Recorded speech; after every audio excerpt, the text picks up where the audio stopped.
In an interview with CNN this week, one of Donald Trump's lawyers laid out what the new legal strategy is going to be for the January 6th case after the Supreme Court's immunity ruling earlier this week.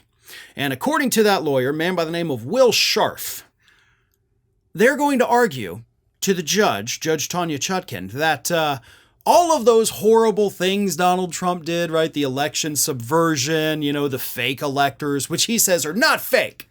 Instead, they are alternate electors. We're just going to tell her that those were official acts, and therefore, she's got to dismiss the case. I'm going to read you what Mr. Scharf says is their new strategy going forward, and then, even without a law degree myself, I am going to expertly pick it apart because it's really that dumb. Here's what Mr. Scharf had to say. We've admitted consistently that there are acts alleged in the indictment that would constitute private conduct, but we believe that if the official conduct, the immune acts in the indictment, are stripped away, that Jack Smith doesn't have a case, that this case should be dismissed on that basis. Then Caitlin Collins with CNN, who was interviewing Mr. Scharf, pressed him on the false slates of electors, and he said, we would say alternate slates of electors, and as we argued before the Supreme Court, alternate slates of electors have been a method used by previous presidents. We believe the assembly of those alternate slates of electors was an official act of the presidency. So bing, bang, boom, right? Everything Trump did, those were official acts. How can you argue with that? Again, didn't go to law school, don't have a law degree. I've worked in the legal field for 20 years, however, and I've learned a few things here and there. But even aside from that, I'm also a logical thinking human being with a brain. Wow, really messed that up, right? That's not a good thing to screw up. But anyway, I'm a moderately intelligent, I think, human being.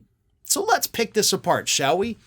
We believe that Donald Trump's attempts to subvert the 2020 election results were official acts of the presidency. That argument, which is one they're going to bring up in court, is easily picked apart not just by myself, but Jack Smith can dismantle it far more brilliantly than I can.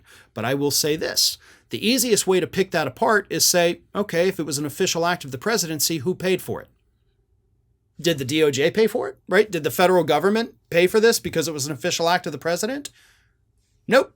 In fact, the DOJ, the government, said we're not going to do it. So at that point, Donald Trump had no choice but to use his campaign.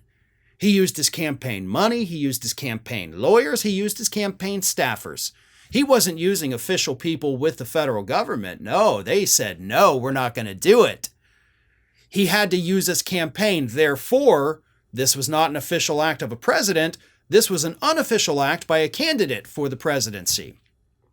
That's the first argument picked apart. Again, if I can do that, Jack Smith can do it a million times better.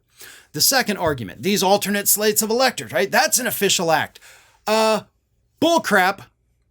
The President of the United States has no authority whatsoever over how states conduct their elections or how states pick their electors. Those rights, according to the United States Constitution itself, rest with the states themselves, and each state can come up with different rules and means as to how to conduct their elections and pick their electors. The President of the United States has no authority over that arena. Therefore, it cannot be an official act of the president because that is a thing over which he has no authority. And the reason that matters is that if he pressured Mike Pence to accept the alternate electors, there is an immunity argument to be made there.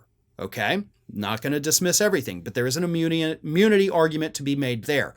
But that immunity argument could only exist if Donald Trump did not have his campaign pressure those states to pick the alternate electors. Because the campaign did pressure the states to pick the alternate electors, Trump's involvement goes beyond his official duties, and he is now interfering in the way states are conducting their elections and picking their own electors. So that is not an official duty, which would mean he came back to the presidency, pressured Mike Pence to reject the real electors and accept the fake electors that he had unofficially picked. Again, Jack Smith will do it better than me. But I will say, if this is the argument that Trump's lawyers are going with to get the case thrown out, I think Jack Smith is going to have a pretty easy day in court. Hey everybody, I don't know if you've noticed this, but we are closing in on a pretty major milestone here at Fair and Balanced as we approach 500,000 subscribers. But we're not there yet, and we definitely need your support. So if you're not already, please do subscribe to the channel, and don't forget, like and comment on the videos and share them as widely as possible.